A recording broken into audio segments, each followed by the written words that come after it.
नमस्कार। हारी स्वागत है आप सभी का केस लॉ की कहानी के इस पार्ट 2 के अंदर। देखिए, आज भारत का, इंडिया का एक ऐसा केस मैं आपके सामने रखने वाला हूं जो अपने आप में दिल को छूने वाला तो है ही, साथ ही साथ में कई ऐसी बातें भी बताने वाला है जो कानूनी दृष्टिकोण से, लीगल पॉइंट ऑफ व्यू से बहुत मायने रखती है। मेरे बैकग्राउंड में आप एक मूवी का जो है इमेज देख पा रहे होंगे। ऋतिक रोशन का एक मूवी आया था काबिल करके, जिसमें जो एक्ट्रेस थी, जो अभिनेत्री थी और जो एक्टर, दोनों ही क्या थे, ब्लाइंड थे। और इस एक्ट्रेस के साथ में कुछ अनसोशल फैक्टर्स ने जो है घिनौना कार्य करने का एफर्ट जो किया था और रेप वगैरह इस महिला के साथ में हुआ। एंड फाइनली इस महिला ने कहीं कहीं जो है एक तरीके से सुसाइड कमिट करने का जो है अटेम्प्ट वगैरह भी किया। ये कहानी जब बॉलीवुड में सुनाई देती है ना, जब मूवी में देखते हैं ना, तब तो वहाँ पर क्या है कि हीरो है वो किसी न किसी तरीके से अपना बदला ले लेता है। किससे? अपने दुश्मन से, जो भी जिन्होंने इस तरह की हरकत की है। लेकिन सोचो, अगर यही कहानी रियलिटी में हो तो क्या होगा? क्या रियलिटी के अंदर भी फिर इसी तरीके से बॉलीवुड मूवी का कोई सीन बनेगा क्या? नहीं। जो वास्तविक ज़िंदगी होती है, जो रियलिटी होती है, उसमें ऐसा नहीं होता है। उसमें जो है उस महिला को बहुत ज़्यादा परीक्षाएं देनी पड़ती हैं, जब उसके साथ गलत हुआ है तब भी, और जब वो अपने साथ गलत हुई बात को किसी को बताती हैं तब भी। यानी कि उस विमन के लिए, उस महिला के लिए अपने आप में इस तरह की चीज़ें उसकी लाइफ को स्पॉइल कर देती है। आज ऐसी ही एक कहानी आपके सामने में रखने वाला हूं, लेकिन उससे पहले ये जान लीजिए कि वाकई में रियलिटी के अंदर अन्याय को, अनजस्टिस को कहीं की थोड़ा सा कुछ कम कर सकता है तो वो कर सकता है हमारा कोर्ट का सिस्टम। हमारे जो कोर्ट ऑफ जस्टिस बने हुए ना, कहीं की उनसे जो है उम्मीद की जो है नज़र, हमें उम्मीद का जो है एक एक्सपेक्टेशन जो है दिखाई देता है। मैं बात कर रहा हूँ यहाँ पर मद्रास हाई कोर्ट के अंदर डील होने वाले एक केस की। ये केस कोई लैंडमार्क जजमेंट नहीं है। ये केस कोई सुप्रीम कोर्ट की संवैधानिक बेंच के द्वारा दिया गया जजमेंट नहीं है। लेकिन इस जजमेंट के अंदर, इस केस के अंदर ऐसी बात सामने निकल कर आई है जो अपने आप में कई चीज़ों को क्लेरिफाई करती हैं और सुप्रीम कोर्ट के एक पुराने जजमेंट को भी रिकॉल करती है।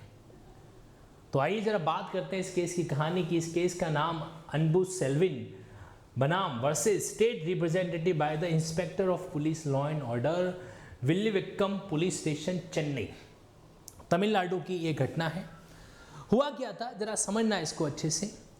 एक ब्लाइंड गर्ल, एक दृष्टिबाधित नेत्रहीन महिला जो है, वो इंग्लिश संगीत सीखने के लिए, अंग्रेजी का जो सॉन्ग लिटरेचर वगैरह होता है, संगीत जो होता है, उसको सीखने के लिए वो एक शहर आती है। उस शहर का नाम था वल्लीवक्कम। उस शहर में आती है और वहाँ पर एक इंस्टीट्यूशन है जहाँ से वो संगीत वगैरह जो है उसका सीखती है, सिंगिंग वगैरह जो है सीखती है। ठीक है। एक ऑटो वाले से बात कर रखी थी कि तुम मुझे वहाँ से इतने बजे छोड़ देना और वहाँ से वापस जो है घर पे इतने बजे छोड़ देना। इस तरीके से सारा मामला तय था। लेकिन इंसान की नीयत बदल जाती है जब वो किसी महिला को अकेला मिलता है। तो उस समय जब उसे लगता है कि अब उसके साथ में और कोई नहीं, और किसी तरह की मदद कोई दूसरी नहीं मिल सकती, या कोई भी अन्य व्यक्ति उसको नहीं देख रखा है, कोई अन्य पर्सन उसको नहीं ऑब्जर्व कर रहा है, तो वहाँ पर वो कुछ न कुछ ऐसी हरकतें करने से बाज नहीं आता। अब काबिल मूवी का वो जो सीन था ना, उसकी वास्तविक घटना तमिलनाडु के इस वल्लीवक्कम शहर में हुई। जब ये महिला जब शाम के समय में अपनी जो सिंगिंग ट्यूटोरियल है इंस्टीट्यूशन से फ्री होके वापस रवाना होती हैं, तो ऑटो वाला बैठा देता है उसको। ब्लाइंड गर्ल है, कंप्लीटली ब्लाइंड है, नहीं देख सकती। ईश्वर ने उसके साथ ऑलरेडी एक चैलेंज दे रखा है और उसको दुनिया वाले भी चैलेंज देते हैं। कैसे? सुनिएगा। तो वो जो ऑटो ड्राइवर है ना, वो उसको एक बार रूटीन रास्ते से नहीं, एक अनजान रास्ते में लेके चला जाता है। अनजान रास्ता जो थोड़ा सुनसान टाइप का, जहाँ पर कोई व्यक्ति नहीं देख रहा है ना। होती है शहर में कुछ काले अंधेरे वाली ऐसी गलियाँ ना, तो वहाँ पर वो उसको लेके चला जाता है और एक अंधेरी जगह पर ऑटो को रोक के वो पीछे वाली सीट पे आ जाता है। वो महिला थोड़ी सी असहज, थोड़ी सी अनकंफर्टेबल फील करती है और ऑटो वाला जो है उसके साथ छेड़खानी की हरकत करना शुरू कर देता है। ज़बरदस्ती उसे पकड़ के उसे किस करता है, ज़बरदस्ती उसे पकड़कर उसे गले लगाने की कोशिश करता है, हग करता है। अब वो ब्लाइंड महिला जो है वो चिल्ला रही है, वो चिल्ला रही है क्योंकि इससे उस महिला को इस बात का एहसास हो चुका था कि अब उसके साथ जो है एक गलत घटना घटने वाली है। इसलिए जब इंसान के पास और कुछ नहीं रहता तो ईश्वर ने जो आवाज़ दी है ना, इससे वो जोर जोर से चिल्लाता है। ये स्वाभाविक है, नेचुरल चीज़ है। वो महिला भी वहाँ पर है, चिल्लाने लगी। इस डर से उस व्यक्ति ने उसका मुंह बंद कर दिया और उसको कहा कि अगर तूने कोऑपरेट नहीं किया तो इस सुनसान एरिया में मैं तुझे जान से भी मार सकता हूँ। मतलब धमकी भी दे रहे। पहले तो उसने रूटीन रास्ते से उस महिला को दूसरे रास्ते पर लेके चला गया, पहली बात। फिर वहाँ पर उसने उसके साथ में इस तरीके से सेक्सुअल हैरेसमेंट, उसके साथ उसका लैंगिक उत्पीड़न करने की कोशिश किया, दूसरा बात। और तीसरी बात, जब वो महिला इस तरह से चिल्लाने लगी तो उसको जान से मारने की धमकी देकर ये कहना कि चिल्लाना विल्लाना मत, कोऑपरेट करना मत, उसके साथ में सेक्सुअल एक्टिविटी करना। ऐसे राक्षस लोग होते हैं कहीं न कहीं हमारी सोसाइटी के अंदर। लेकिन अब देखिए इसकी कानूनी कहानी किस तरीके से आगे चलती है। ये जो मैंने बात बताई वो तो है अब इसका सोशल बैकग्राउंड जो वाकई में इस घटना के अंदर घटा था। लेकिन जब किसी महिला के साथ में, ध्यान से सुनना अगली लाइन को, और अगर आप सहमत हो ना तो मुझे कमेंट बॉक्स में बताना इस बात में कितनी सच्चाई है। एक महिला के साथ में जब इस तरीके से सेक्सुअल हैरेसमेंट होता है, रेप होता है वगैरह ना, तो शायद रेप जब उस समय उसका हो रहा होता है तो शायद उसे उतना एक दर्द का एहसास नहीं हो जितना जलील उसको कई बार कोर्ट में पूछे गए सवालों के कारण होना पड़ता है। समाज में दूसरे लोगों के द्वारा पूछे गए सवालों के कारण होना पड़ता है। निर्भया केस में उस बच्ची की ज़िंदगी चली गई और कई लोग ये सवाल पूछते रहते हैं कि रात को वो बच्ची बाहर क्यों गई थी। हमसे जब हमारा समाज नहीं संभलता है तो हम उसका ब्लेम जो है उन पर डाल देते हैं, है ना। गर्ल्स ऐसे कपड़े क्यों पहनती, इसके कारण रेप होता है। ऐसे कमेंट करने वाले भी तत्व जो है हमारी सोसाइटी के अंदर होते हैं। तो अब इस महिला के साथ में ये सारी बात हुई। इसके बाद में इस महिला ने जो है इस चीज़ को चैलेंज किया, वहाँ पर जाके सेशन कोर्ट में इस मामले को दर्ज कराया। सेशन कोर्ट में बाकायदा 3 धारा है, 3 धाराओं का जिक्र करूँगा यहाँ पर मैं, और तीनों को अच्छे से समझना। 3 धाराओं के अंदर सबसे पहले तो उस महिला को अनजान रास्ते में लेके गया, यानी कि 366 किडनैपिंग। उस महिला को जबरदस्ती वो जो है उस जगह से वहां पर लेके गया, एब्डक्शन, अपहरण जिसको अपन कहते हैं, वहां पर, ठीक है। दूसरी बात, दूसरा मुद्दा यहां पर आएगा कि उसने उस महिला के साथ में उसकी डिग्निटी हर्ट करने की कोशिश की, जबरदस्ती किसी महिला को उसकी कंसेंट के बिना किस करना, हग करना, ये जो है एक तरीके से सेक्सुअल हैरेसमेंट जैसी चीज होती है, तो 354 के तहत ऑफेंस बना। और तीसरा, जब उसने उसको धमकी दी कि नहीं तो मार दूंगा मैं, तो ये 506 का जो कैटेगरी का क्या बन जाता है, यहां पर ऑफेंस जो है वो बन जाता है। तो 3 तरह के जो ऑफेंस हैं वो यहां पर इस पर्सन के खिलाफ, इस अनबू सेल्विन ऑटो ड्राइवर के खिलाफ बने। कई लोगों के बयान रिकॉर्ड किए गए, ऑटो का जो मालिक था, ऑनर था, उसके बयान रिकॉर्ड किए गए।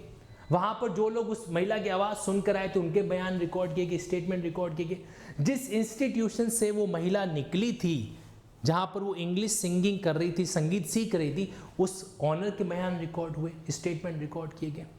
इन्वेस्टिगेशन करने वाले पुलिस अधिकारी के वे स्टेटमेंट रिकॉर्ड हुए, और उन सब के आधार पर सेशन कोर्ट ने इस व्यक्ति को इन 3 धाराओं के अंदर आईपीसी के क्या किया, पनिश है जो किया।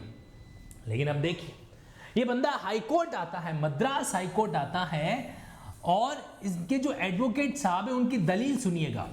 इनके जो एडवोकेट पर्सन है वो कोर्ट में ये आर्ग्यूमेंट करते हैं कि माय लॉर्ड, ये जो महिला है ना, ये महिला ब्लाइंड है, ये महिला अंधी है। इस महिला को कैसे पता चला कि इसके साथ इस तरीके से छेड़ाखानी करने वाला, इसका हैरेसमेंट करने वाला जो पर्सन है वो ये अनबू सेल्विन है। यानी कि जो पर्सन फिजिकली हैंडीकैप है, जो पर्सन ब्लाइंड है, जो नहीं देख सकता, आप उसकी टेस्टिमनी पर, उसके बयान पर कैसे भरोसा कर सकते हैं। और इसलिए उसने कहा कि जो सेशन कोर्ट का जजमेंट है वो गलत है। ये बात वहां पर उन्होंने इस तरीके से चैलेंज है जो की। तो ये जो अब महिला थी उसके बाद में देखो क्या क्या इसके साथ में आगे घटा, जरा सुनना इसको। हाई कोर्ट ने सारी दलीलें सुनी और फिर आपको मैं एंड में बताऊंगा कि हाई कोर्ट ने जो एक बेहतरीन बात कही वो कितनी प्यारी कही थी। एक ऐसा स्टेटमेंट जो वाकई में हमें लगता है कि हाँ, ये वाली बात तो एक जज के लेवल की डिग्निटी का पर्सन ही कह सकता है। तो हुआ क्या था आगे, जरा सुनिएगा इसके अंदर कि जब इधर आर्ग्यूमेंट चला, उस महिला ने कई बार कहा कि नहीं, मैं जानती हूं यही वो शख्स है, इस शख्स की मैं आवाज पहचानती हूं, मेरे साथ मुझे धमकी देकर ये हरकत करने वाला कोई दूसरा नहीं, यही पर्सन था। ठीक है, कई मतलब जो एक्यूज का इसको बोला, एक्यूज जो व्यक्ति अपराध करता है उसको अभियुक्त कहा जाता है। एक्यूज का जो एडवोकेट था ना, वो भी कई आर्गुमेंट अलग अलग बता रहा था कि इस तरीके से ये कॉम्पिटेंट विटनेस है जो नहीं हो सकती। अच्छा, अब ये जो शब्द आया है कॉम्पिटेंट विटनेस, ये क्या है? तो इसके लिए मैं आपको एक चीज़, एक धारा की ओर लेकर चलता हूँ। हमारे देश में एक कानून बना हुआ है, इंडियन एविडेंस एक्ट। वहाँ पर स्पेसिफिकली ये एक्सप्लेन कर रखा है कि कॉम्पिटेंट विटनेस किसे कहेंगे, कॉम्पिटेंट विटनेस जो है किसे कहेंगे। तो उस केस में एक सेक्शन रहता है, सेक्शन 118 118। अगर कोई पर्सन, एनी पर्सन जिससे जो सवाल पूछा जा रहा है वो सवाल को समझ सकता है और साथ ही साथ में उस सवाल का एक रेशनल आंसर दे सकता है, एक रीजनेबल जो है रिप्लाई दे सकता है, इसका मतलब वो पर्सन कॉम्पिटेंट विटनेस है। यहां तक कि 119 के अंदर 119, अब आप देखना कानून बनाने वालों ने शायद एक सेक्शन कम रख दिया, इसलिए आज ये मुद्दा हमें डिस्कस करना पड़ रहा है। 119 के अंदर जो डम विटनेस होता है, जो पर्सन अनेबल टू स्पीक नहीं बोल सकता, उसके लिए तो स्पेशल बात लिख दी गई कि वो अपने स्टेटमेंट साइन के द्वारा, राइटिंग के अंदर या किसी एक्सपर्ट की हेल्प से दे सकता है। लेकिन what about the person who is blind, लेकिन जो अंधा है, जो नहीं देख सकता, उसके बारे में शायद हमारे इंडियन एविडेंस एक्ट को बनाने वाले भूल गए कि यहाँ पर उसका भी जिक्र करना चाहिए। जब आप एक गूंगे इंसान का जो बोलने में असमर्थ है उसका लिख सकते हो, तो आपको इस पर्सन का भी लिखना चाहिए था।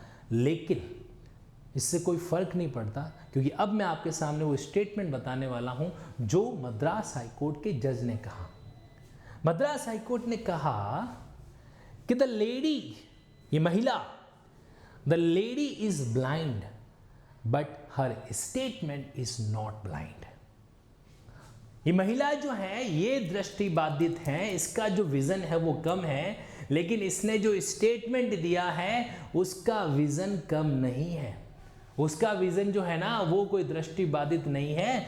That's why we admit her statement on the record as an evidence, इसलिए हम उसके स्टेटमेंट को एविडेंस के रूप में एक्सेप्ट करते हैं। और लॉजिक सुनिए, उसने कहा कि जब एक पर्सन जो है ब्लाइंड होता है ना, तो उसका बाहर की दुनिया से जो कनेक्शन जुड़ता है वो आवाज के जरिए जुड़ता है, आवाज के जरिए, वॉइस के जरिए।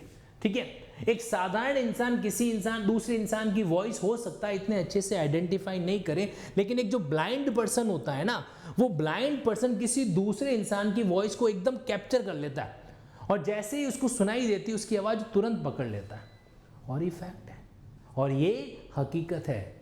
एक और एग्जांपल देता हूं मैं आपको, जिस इंसान के पैर नहीं होते ना, उसके हाथ बड़े मजबूत होते हैं, क्योंकि वो अपने जीवन के जो है सभी चलने वलने सब कार्य जो है अपने हाथों से करता है। तो जब पैर नहीं है तो उसने अपने हाथों को मजबूत बना लिया। तो जब आंखें नहीं होती ना, तो इंसान अपने बाकी सेंसेस को और कानों वगैरह को मजबूत बना लेता है। ठीक है, तो यहाँ पर इस लॉजिक के आधार पर कोर्ट ने इस महिला की बात को एक्सेप्ट किया और इस पर्सन को जो है ना, इस पर्सन की अपील को डिसमिस कर दिया। कोर्ट ने कहा no, we will not entertain such kind of appeal. और वैसे एक बात मैं यहाँ पर और बता दूँ आपको कि हाई कोर्ट ने जो ये कहा ना, हाई कोर्ट ने ये जो बात कही है, ये सिर्फ पहली बार नहीं है कि ऐसा हुआ हो। इससे पहले सुप्रीम कोर्ट ने भी एक मामला आया था, पाटन जमात वर्सेस आंध्र प्रदेश। पाटन जमात का एक मामला आया था, उस केस में सुप्रीम कोर्ट ने ये बात कही थी। यहां पर उस केस का जिक्र मैं जरूर करूंगा, पाटन जमात वर्सेस आंध्र प्रदेश। आंध्र प्रदेश का एक मैटर आया था जहां पर ऑनरेबल सुप्रीम कोर्ट ने ये एडमिट किया, ऑनरेबल सुप्रीम कोर्ट ने ये एडमिट किया था कि अगर कोई पर्सन हैंडीकैप है ना, तो वो सिर्फ हैंडीकैप है, इसलिए आप उसके स्टेटमेंट को एविडेंस के रूप में एक्सेप्ट नहीं करो, ये बात हम एक्सेप्ट नहीं करेंगे। तो इसका एक्सक्यूज लेते हुए, इसको लॉजिकली सपोर्ट करते हुए मद्रास हाई कोर्ट ने कहीं कहीं इस ब्लाइंड महिला को जो है, इस ब्लाइंड वुमन को जो है जस्टिस दिया। अब यहाँ पर मेन जो बात आज की कहानी का जो सब्सटेंस है वो क्या है कि इस बात से कोई फर्क नहीं पड़ता कि कोई पर्सन माइनर है या मेजर है, इस बात से कोई फर्क नहीं पड़ता कि कोई पर्सन साउंड है या अनसाउंड है, और इस बात से भी कोई फर्क नहीं पड़ता कि कोई पर्सन हट्टा कट्टा एकदम बॉडीली फिट है या किसी कारण से फिजिकली डिसेबल है। Every person is a competent witness provided only one thing, that he is capable to understand the question and he is capable to give a rational answer to that question. Unsound person भी जो है ना, अगर वो किसी कारण से leprosy यानी कि बीच बीच में उसको साउंडनेस आती है, तो जब वो साउंड है वो तब भी क्या कर सकता है, एविडेंस जो है दे सकता है। ओके, इतिहास में कई बार ऐसा हुआ है कि 7 साल 8 साल के बच्ची के बयानों के आधार पर कोर्ट ने सजा सुनाई हो। एक बार ऐसा मामला भी आया जहां पर क्या हुआ, पति ने पत्नी की, हस्बैंड ने वाइफ का मर्डर कर दिया था, और हस्बैंड जब वाइफ का मर्डर कर रहा तो उस समय 7 साल की छोटी बच्ची ने इस घटना को देख लिया था। कोर्ट में उस बच्ची के स्टेटमेंट रिकॉर्ड किए गए और उस बच्ची ने कहा कि मेरे पापा ने जो है मेरी मम्मी को इस तरीके से मारा था, my father has murdered my mother, और ये बात जब कोर्ट ने उसको एडमिट किया, तो कहने का मतलब ये कि witness is witness irrespective of the fact whether he is a blind, whether he or she is a dumb, whether he or she is a minor, it doesn't matter, that will be a competent witness। तो यहाँ पर ये थी आज की कहानी। मैं उम्मीद करता हूँ कि आपने इस कहानी को जो है एक अलग वे में एंजॉय किया होगा। अब देखो, हो सकता है कि ये एक्यूज वापस सुप्रीम कोर्ट भी जाए, ये एक्यूज जो है वो आगे सुप्रीम कोर्ट भी जाए, लेकिन अब कोई फ़र्क नहीं पड़ेगा क्योंकि सुप्रीम कोर्ट अपने पुराने जजमेंट से तो पीछे नहीं हटेगा। और ख़ासकर इस सिचुएशन के अंदर जब मामला इतना इस तरीके का हो, फिजिकली हैंडीकैप जिस पर्सन को भगवान परीक्षा लेने से नहीं छोड़ रहा है, उसके साथ हमें एक कंपैशन रखना चाहिए, उसके प्रति हमें एक सिंपैथी रखनी चाहिए। And that's about all about the case law की कहानी पार्ट 2। तो आज इस केस के अंदर इस ब्लाइंड गर्ल की कहानी को मैंने आप लोगों के सामने रखा है। मैं उम्मीद करता हूं कि आपको ये कहानी अच्छी लगी होगी, आपने इस कहानी के अंदर जो लीगल एस्पेक्ट है उसको भी अच्छे से ऑब्जर्व किया होगा, और साथ ही साथ में ज़िंदगी का एक लेसन ज़रूर सीखा होगा। ऐसी मुझे उम्मीद है, ऐसी मुझे एक पॉजिटिव होप है। तो यहीं पर बस इतना ही कहना चाहूँगा, स्टे कनेक्टेड, लिंकिंग लॉ के इस यूट्यूब चैनल से जुड़े हुए रहिए, और इस तरह की और भी केस लॉ की कहानी मैं लेकर आऊँगा आप लोगों के बीच में। और ये वाली कहानी आपके दिल को कितनी टच की, कमेंट बॉक्स में मुझे ज़रूर बताइएगा। That's all for today. Thank you so much.